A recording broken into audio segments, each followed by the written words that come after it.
Hey, what's up everyone? So today we're going to do something a little different than usual.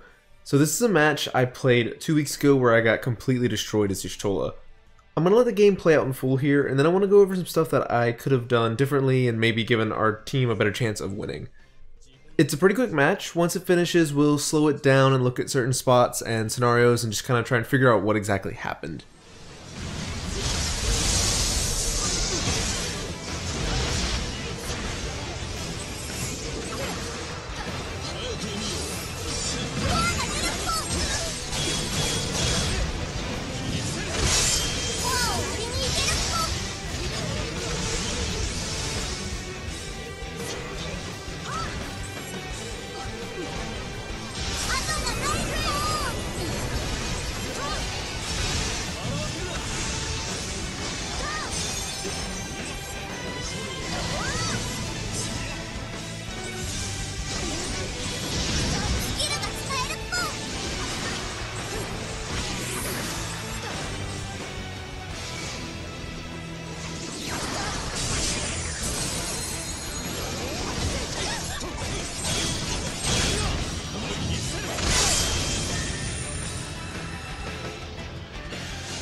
Yeah, so pretty brutal. These guys dominated the whole match. It seemed like we never really had a chance to get anything going. It was really difficult to stay grouped up as a team, and therefore they kind of just picked us apart one by one. Squall and Golbez did a really good job of locking me down the entire game. I wasn't really able to help out my team. Alright, so let's look at the very beginning of this match here. We can kind of look at how it already started off poorly.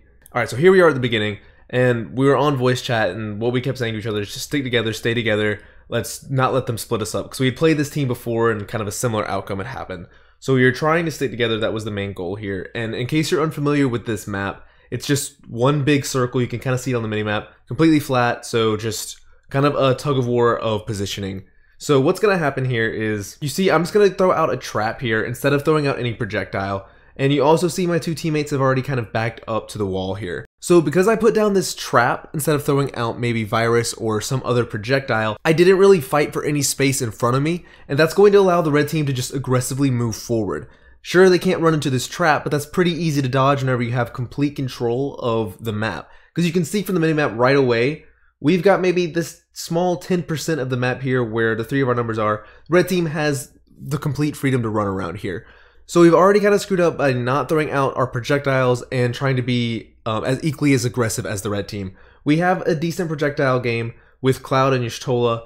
Squall and Jet both have a pretty lacking projectile game, so it was kind of balanced out. So we should have tried to fight for space a little bit more instead of immediately backing ourselves into a corner. Because you see what's going to happen here is we're going to get split up as I'm kind of forced off to the right here. You see Jet is moving towards the left, trying to watch out for Cecil. You see, we try to group back up here, but we're just kind of forced in this small corner here. Golbez has these giant projectiles he's shooting out here, as well as Cecil. That's going to allow them to lock me down off on the side as my two teammates try to push forward against Squall.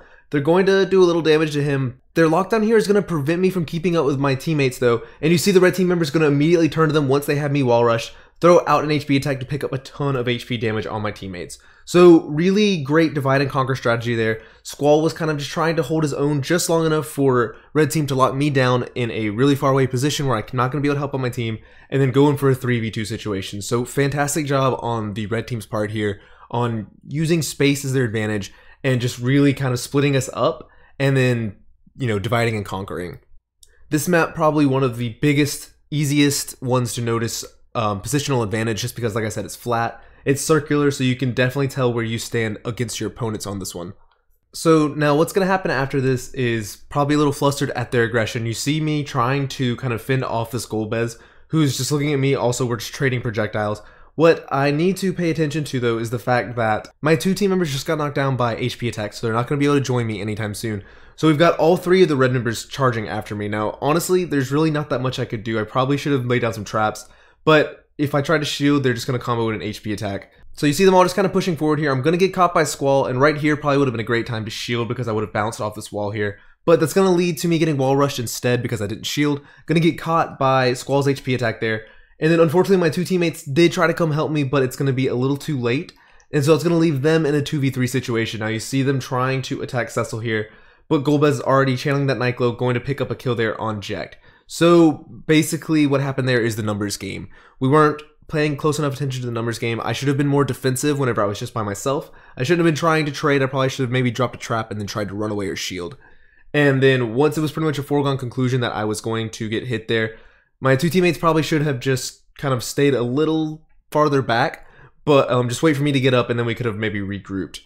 Alright, so now from this position, we've got Jekt, who is knocked out. He's out of the match for, at least a few more seconds. I just got up from an HP attack, and you see Cloud is kind of off to the side, not too far away, but not really in my immediate range. You've got all of the red team members in between us. Now, I've got someone targeting me. It looks like that is Golbez. So you see, I immediately throw a trap out because I was nervous about what Golbez was doing, but he turned away, kind of baiting that out of me. That's going to allow them to all gang up there on Cloud because I'm not going to be able to react to it fast enough.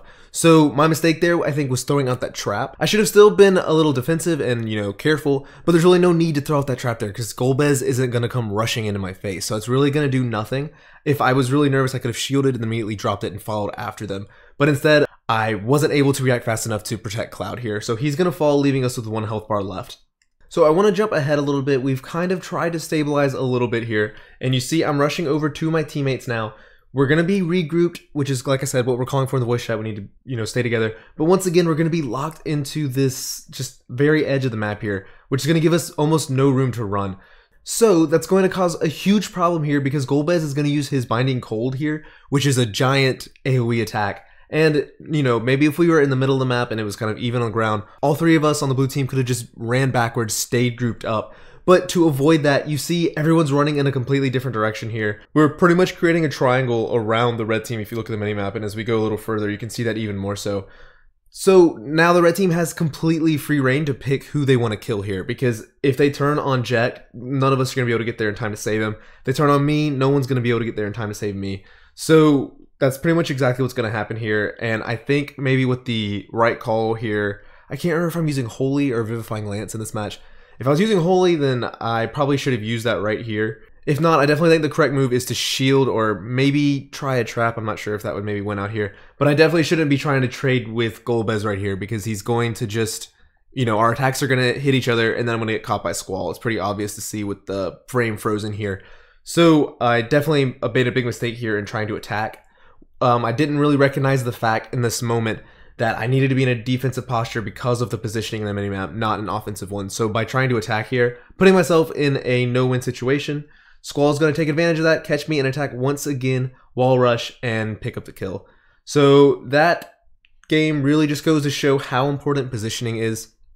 If you're not paying attention to it, it's definitely something you need to think about and try to pick up in the future. So yeah, definitely some good lessons here, I think, in this game. You always need to pay attention to how aggressive the enemy team is being, if you can beat out that aggression, or if you need to try and think of a way around it. The fact that they kept backing us into a corner put us really in a difficult spot, made it really hard for us to fight our way out of it.